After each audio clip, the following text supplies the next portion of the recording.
So, how did the success of the bands change your career prospects? Obviously, by being in that location and having all these awesome bands Well, come in. my first record with NXS was with a producer called Mark Opitz, and I kind of co-engineered it with Andrew Scott because we were just starting out, and so I did some of the recording part of it, and he did some of the mixing part of it.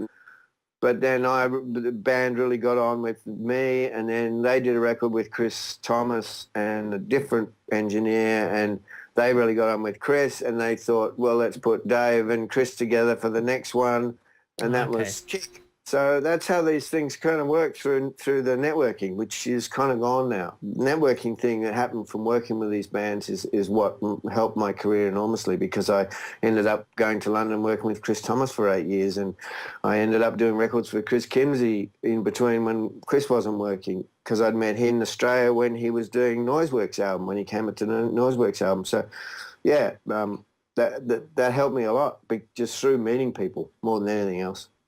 And so that led to working with Elton John.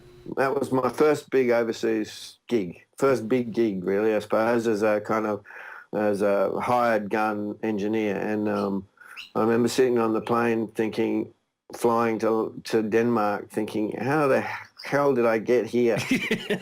And I was shitting myself, I tell you. I mean, I grew up in Canberra, in a little country town in Canberra in Australia, and flying to Denmark, of all bloody places, to do a record with Elton John, with a producer who mixed the record that made me want to make records, play music, which was Dark Side of the Moon. Oh, wow. So it was just surreal, totally surreal, and terrifying and all those sort of things. What was it like working for Elton John?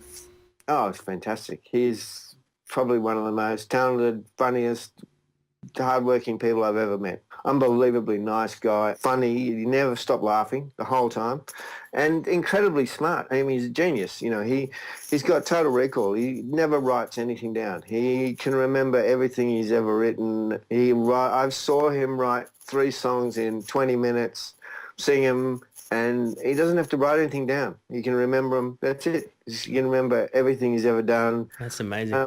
And by 8 o'clock in the morning, he will have read all of the broadsheet papers that he would have had delivered to the studio, done all the crosswords, you know, phoned everybody, got all the goss. You know, he was just nuts, and incredibly funny. And he was whenever we were in the studio, he was in the studio. Yeah, we started at, 10 o'clock, finished at 8:30, worked flat out. It was great, extremely exciting.